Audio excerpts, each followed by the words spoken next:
جی بسم اللہ الرحمن الرحیم۔ السلام علیکم خواتین و حضرات، آپ دیکھ رہے ہیں سیٹ ڈیجیٹل اور میں ہوں آپ کا میزبان ملک یامین اوان۔ ناظرین، اس وقت پاکستان میں ایک ہی ٹاپک ہے، عمران خان کی رہائی، عمران خان کی پکڑائی، عمران خان کو چھڑوا لو، عمران خان سے ملاقات کرا دو۔ یعنی بات کرنے کا مقصد یہ ہے کہ ہر طرف ایک ہی ٹاپک چل رہا ہے، اور کچھ ایسے بھی جرنلسٹ ہیں، دانشور ہیں، جو ایک دوسرے کو کہتے ہیں یار عمران خان کے اوپر بات نہ کریں، اور خود پوری بات عمران خان کے اوپر کرتے ہیں۔ حالانکہ قانون نافذ کرنے والے اداروں نے خان کا نام لینے پر پابندی لگائی ہوئی ہے، اس کی جماعت کا نام لینے پر پابندی لگائی ہوئی ہے، اس کا جھنڈا اٹھانے پر پابندی لگائی ہوئی ہے۔ آپ نام نہیں لے سکتے، ظلم ہے، زیادتی ہے۔ بہرحال اس عالم میں سہیل خان افریدی سی ایم کے پی کے کو خراج تحسین پیش کرتا ہوں کہ جس نے اتنی اس وقت ہر طرف گہما گہمی ہے، پکڑ دھکڑ اتنی زیادہ ہے کہ میں آپ کو بیان نہیں کر سکتا۔ کچھ چیزیں آپ کو ٹی وی پر نظر نہیں آتی۔ آپ یقین کریں، جتنے لوگ سہیل افریدی کے ساتھ پنجاب میں آئے تھے، وہ سارے کے سارے سروں پر کفن باندھ کر آئے تھے، کیونکہ 1 منٹ سے پہلے گرفتاری ہوتی ہے۔ اور سہیل افریدی نے اپنے ایک بیان میں یہ واضح طور پر بتایا کہ 700 کارکنان ہمارے گرفتار کر لیے گئے ان 3 دنوں میں۔ یعنی جو 3 دن سہیل خان افریدی پنجاب میں رہا، اس کے ساتھ آنے والے جو کارکنان تھے، یا لاہور سے تعلق رکھنے والے کارکنان تھے، یا پنجاب کے کسی بھی شہر سے، وہ تعداد بتا رہے تھے کہ 700 لوگوں کو گرفتار کر لیا۔ اب یہ ظلم اور فسطائیت کی آخری حد ہے۔ ریکوائرمنٹ کیا ہے کہ ایک منتخب سی ایم کہہ رہا ہے کہ میری ملاقات میرے لیڈر سے کرا دو، ملاقات نہیں کروائی جا رہی، اور بے شمار سینکڑوں کی تعداد میں کارکنوں کو مزید گرفتار کر لیا گیا۔ ناظرین، بڑی عجیب سی بات ہے کہ سہیل خان افریدی جو جدوجہد کر رہے ہیں، کیا ان کی یہ جدوجہد عمران خان کو رہا کرا سکتی ہے؟ تو میرا سوال کا جواب میں خود ہی دے دیتا ہوں کہ نہیں کرا سکتی، کیونکہ فیصلہ سازوں نے یہ فیصلہ کر لیا ہے کہ انہوں نے اپنی ٹرمز اینڈ کنڈیشن کے اوپر یہ رہائی کرنی ہے، یہ رہائی دینی ہے۔ اور خان صاحب نے فیصلہ کر لیا ہے کہ انہوں نے اپنی ٹرمز اینڈ کنڈیشن کے اوپر رہائی حاصل کرنی ہے۔ ادروائز وہ کہہ رہے ہیں مجھے قید میں رہنا پسند ہے، میں قید میں ہی رہوں، مجھے کوئی فرق نہیں پڑتا۔ لیکن ناظرین، پاکستان کی تاریخ میں ایسا مرد مجاہد کوئی سیاستدان میں نے نہیں دیکھا جو ڈٹ کے کھڑا ہے، کیونکہ سیاستدان اپنے مفاد کے لیے کچھ بھی فیصلے کرتے ہیں۔ میں ان چیزوں کو بڑی اچھی طرح سے سمجھتا ہوں۔ میں نے 2018 میں ایم این اے کا الیکشن لڑا، حلقہ 130 سے، جہاں سے نواز شریف صاحب نے الیکشن لڑا، اور مجھے اندر کی باتیں بھی پتہ چلیں اور باہر کی باتیں بھی پتہ چلیں، کیونکہ جو سیاستدان ہوتے ہیں جب یہ بند کمرے میں بیٹھتے ہیں تو گفتگو اور ہوتی ہے، جب یہ عوام الناس میں جاتے ہیں تو گفتگو اور ہوتی ہے۔ میں نے 2004 میں ٹاؤن ناظم کا الیکشن بھی لڑا تھا لاہور سے۔ یہ بات کرنے کا مقصد بڑائی نہیں ہے، مقصد یہ ہے کہ میں نے سیاست کو مختلف ادوار میں ٹچ کیا۔ میں نے یہ 2 الیکشن اپنی زندگی میں لڑے ہیں۔ اس کے علاوہ میں نے کبھی کونسلر کا، ناظم کا، چیئرمین کا، ایم پی اے کا یہ الیکشن نہیں لڑے۔ میں نے اپنی ویلیو کے مطابق الیکشن لڑے ہیں۔ 2004 والا الیکشن ہمیں وڈرا کروا دیا گیا تھا، اور وہ اس وقت کے جو تھے ٹاؤن ناظم بنے تھے شیخ صاحب، انہوں نے جناب سب کو، جتنے کینڈیڈیٹ تھے میرے علاوہ، سب کو اٹھوا لیا تھا یا ڈیل کر لی تھی، ان کو 20 دن کے لیے مری میں لے جا کر وہاں اعلیٰ ترین ہوٹلوں میں رکھا۔ یہ وہ باتیں ہیں جو سیاستدان نہیں بتاتے، عوام کو نہیں پتہ چلتا۔ میں خیر ان کے ہاتھے نہیں چڑھا، یا کوئی میری بات نہیں بنی، یا سمجھ لیں کہ مجھے وہ اس قابل ہی نہیں سمجھتے ہوں گے کہ یہ بندہ جیت سکتا ہے۔ اور اس وقت بتایا جا رہا ہے کہ کروڑوں روپیہ دے کر سب کو بٹھا دیا گیا، کیا آپ نے الیکشن نہیں لڑنا؟ پھر بلا مقابلہ وہ ٹاؤن ناظم بنے۔ آپ دیکھ لیں کہ اس ملک میں کیا کیا ہوتا ہے۔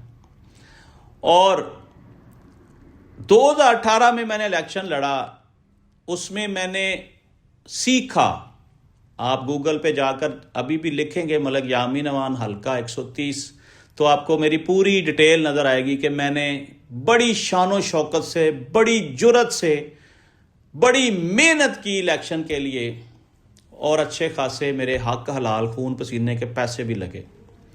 دوستوں نے بہت سپورٹ کیا تھا، اور میں وہ الیکشن لڑنے تک پہنچ گیا۔ یہاں تو کاغذات نامزدگی ہی ریجیکٹ ہو جاتے ہیں، لیکن الحمدللہ کاغذات نامزدگی بھی ایکسیپٹ ہوئے، میں نے الیکشن بھی لڑا، اور میں نے بہت اچھا جو ہے نا وہ سیکھ بھی لیا۔ جیسے ہی الیکشن کی اناؤنسمنٹ ہوئی،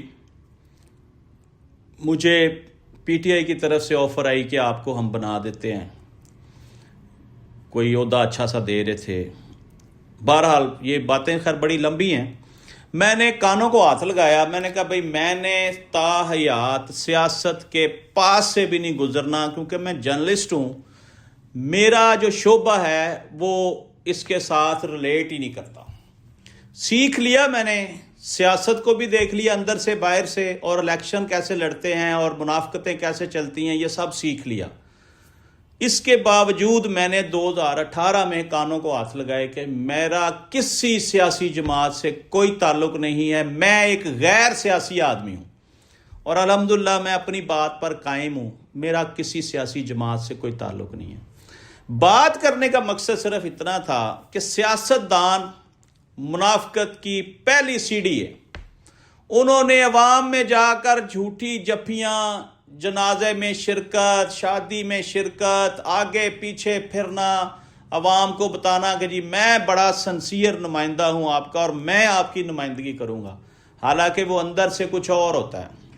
وہ جو خرچہ کر کے آتا ہے وہ سب سے پہلے اپنا خرچہ پورا کرتا ہے، اس کے بعد وہ کک بیکس کے چکر میں پڑ جاتا ہے۔ آپ کو میں بتا دوں، سیاستدان چھوٹا ہو چاہے بڑا ہو، ان کو لیگل کمیشن بھی ملتا ہے، اور یہ ان لیگل کمیشن خود ہی بنا لیتے ہیں۔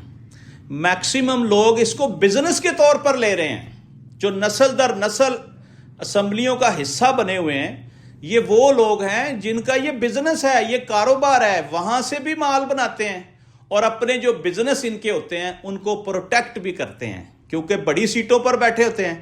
تو یہ اس طرح سے مل کر 2-3 اینگل سے، بلکہ 10 اینگل سے مشن اور مقصد صرف اور صرف مال بنانا ہے۔ یہ کوئی عوام کے خیر خواہ نہیں ہوتے، خیر خواہ جیل میں پڑا ہوا ہے۔ باتوں کو آپ نے سمجھنا ہے، جو عوام کا خیر خواہ ہوگا وہ جیل میں ہوگا۔ اس وقت صرف اور صرف one and only Imran Khan leader ہے جو جیل میں پڑا ہے عوام کے لیے، اور جو اس کے ساتھی ہیں میں ان کو لیڈر نہیں مانتا۔ وہ خان کے پیچھے اس لیے کھڑے ہیں کہ خان ایک نامی گرامی لیڈر ہے جس کو انٹرنیشنل طور پر جانا جاتا ہے، اور اگر ہم اس کے ساتھ لگے رہیں گے نا تو کل کو ہمارا بھی کچھ بن جائے گا۔ یہ بھی لیڈر شیڈر کوئی نہیں ہے، چاہے میری بات کسی کو بری لگے۔ یہ بیچارے جیل کاٹ رہے ہیں صرف خان کے ساتھ اٹیچ رہنے کے لیے اور آنے والا وقت کیش کرنے کے لیے۔ یہ میری باتیں ریکارڈ پہ رہیں گی، یاد رکھیے گا۔ لیڈر اس وقت پاکستان میں صرف ایک ہے جس نے اپنی ہر چیز داؤ پر لگا دیا ہے، ایون دین کہ اپنی لائف داؤ پر لگا دیا ہے کہ میری جان چلی جائے میں کمپرومائز نہیں کروں گا۔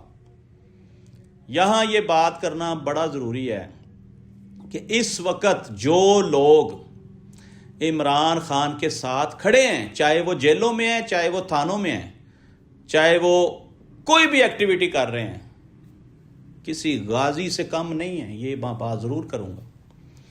کیونکہ جہاں پتہ چلتا ہے یہ پی ٹی آئی کا کارکن ہے، رگڑا لگتا ہے اس کو اٹھا لیا جاتا ہے، اس کے خلاف پرچہ ہوتا ہے، وہ جیل جاتا ہے، وہ ذلیل و خوار، اس کا پورا خاندان رول دیتے ہیں پکڑ کے۔ اس وقت جو حالات ہیں ہمارے ملک کے، اللہ تعالیٰ ہمارے ملک کو ناگہانی آفتوں سے محفوظ رکھے۔ ناظرین، بات کرنے کا مقصد یہ تھا کہ کیا 8 جنوری کو پی ٹی آئی کی اناؤنسمنٹ کی گئی ہے، پی ٹی آئی کے سی ایم کے پی کے نے، کہ ہم 8 جنوری کو مینار پاکستان میں بہت بڑا جلسہ کرنے جا رہے ہیں۔ اگر یہ بات سچ ہے، اگر یہ اس پہ قائم ہے اور ان کو حکومت پنجاب نے جلسہ کرنے کی اجازت دے دی ہے، جو کہ میں مانتا نہیں ہوں، بہت مشکل ہے کہ ان کو اجازت مل جائے۔ اگر اجازت مل گئی، اگر سی ایم کے پی کے جلسہ کرنے میں کامیاب ہو گئے، اور میں یہاں پریڈکشن کر دوں، اگر پی ٹی آئی کے پنڈال میں 50,000 لوگ اکٹھے ہو گئے تو خان کی رہائی کے لیے راستہ نکل سکتا ہے، مذاکرات ہو سکتے ہیں، شرائطیں ایک دوسرے کے سامنے رکھی جا سکتی ہیں، ملاقاتوں کا سلسلہ کھل سکتا ہے۔ جتنے کارکن جیلوں میں ہیں پی ٹی آئی کے، ان کے لیے آسانی پیدا ہو سکتی ہے، لیکن اس کے لیے عوام کو نکلنا پڑے گا۔ اگر عوام نہ نکلی، جلسہ فلاپ ہوا، تو پھر تیار رہیں، 11 گنا تکلیفیں بڑھ جائیں گی۔ یہ وہ باتیں ہیں جن کو کرنے سے پر جلتے ہیں، پاؤں جلتے ہیں، کوئی نہیں کرتا، صرف وہ لوگ کر رہے ہیں یہ باتیں جو ملک سے باہر ہیں، جو ملک میں صحافی بیٹھے ڈیلی ٹی وی پہ مذاکرات پروگرام یہ سارا کچھ کر رہے ہوتے ہیں، وہ بھی نہیں کرتے۔ باتیں تو کرنے کے لیے اور بھی بہت ہیں، لیکن ہمت، طاقت اور حوصلہ چاہیے۔ میں کلیئرلی بتا دوں کہ اگر پی ٹی آئی کا جلسہ 8 جنوری کو مینار پاکستان میں ہوا، اس میں 50,000 لوگوں نے شرکت کی، تو پی ٹی آئی کی طاقت کا پتہ چل جائے گا، اور جن فیصلہ سازوں نے یہ راستے بنانے ہیں، وہ راستے بنانے پر مجبور ہو جائیں گے، خان کو چھوڑنا مجبوری بن جائے گا۔ لیکن اگر ایسا نہ ہوا، 2، 4، 5، 10,000 لوگ تو مینار پاکستان میں نظر ہی نہیں آتے، وہ تو آپ کو ایسے لگے گا 500 بندے کھڑے ہیں، کیونکہ اتنا بڑا گراؤنڈ ہے، کراؤڈ بھی اتنا بڑا چاہیے۔ اگر یہ پتہ پھینکنے والے کامیاب ہو گئے، کراؤڈ اکٹھا کرنے میں پی ٹی آئی کامیاب ہو گئی، تو میں دعوے سے کہتا ہوں کہ راستے بنیں گے اور پی ٹی آئی کے لیے آسانیاں پیدا ہوں گی۔ اور اگر پی ٹی آئی کے کارکنان یہ نہ کر سکے تو پھر مشکلات بڑھیں گی۔ اس وقت ناظرین ہر طرف سے جو ہے نا، وہ تمام پارٹیز جو ہیں وہ ایک ہی پارٹی کو رگڑا لگانے میں لگی ہوئی ہیں، اور رگڑا ایسا لگ رہا ہے کہ ابھی آپ نے ریسنٹلی دیکھا ہوگا جب سی ایم کے پی کے پنجاب میں انٹر ہوئے ہیں، تو لاہور سے بڑے بڑے جو سیاستدان ہیں ان کے بھائیوں کو، ان کے والدین کو گرفتار کیا گیا۔ یہ سمجھ نہیں آتی، پورا پنجاب چاروں طرف سے بند کیا ہوا تھا، بڑی مشکلات میں تھے لوگ۔ اس سے کیا ہوگا؟ اس کا مطلب یہ ہے کہ حکومت اپنا پریشر بلڈ کر رہی ہے اور پی ٹی آئی اپنا پریشر بلڈ کر رہی ہے۔ اب اس کی سیدھی سی مثال یہ ہے کہ 2 پہلوان اکھاڑے میں اترے ہوئے ہیں، جیتے گا وہ جو ذہین ہوگا، طاقتور ہوگا۔ ایک نہ ایک پہلوان کو شکست تسلیم کرنی پڑے گی، اور اس وقت دونوں پہلوان شکست تسلیم کرنے کے موڈ میں نہیں ہیں۔ وہ اپنی جگہ پہ اکڑے ہوئے ہیں، اگر دونوں پہلوان اس ملک کے ساتھ سنسیئر ہوں اور اس ملک کی عوام پر کوئی رحم کرنا چاہیں تو پھر گفت و شنید کا راستہ کھلنا چاہیے، پھر ایک دوسرے کے لیے آسانیاں پیدا کرنی چاہیے، پھر ایک قدم پیچھے ہٹنا چاہیے، پھر اس ملک کا بھلا ہو سکتا ہے۔ ناظرین، آج تک کے لیے اتنا ہی۔ اپنے میزبان ملک یامین امان کو اجازت دیجیے۔ اگر آپ کو پروگرام اچھا لگے تو اپنے دوستوں رشتہ داروں کے ساتھ شیئر کیا کریں، کمنٹس ضرور کیا کریں کہ ہم نے کیا گفتگو کی، اچھی تھی بری تھی، کمنٹس کیا کریں۔ اور میں نے تو یہ کہنا ہی چھوڑ دیا کہ سبسکرائب کیا کریں، کیونکہ آپ سبسکرائب بھی کرتے ہیں، لائک بھی کرتے ہیں، کمنٹس بھی کرتے ہیں، شیئر بھی کرتے ہیں، پھر بھی میرا یہ پیغام میکسیمم لوگوں تک پہنچائیں۔ پاکستان زندہ باد۔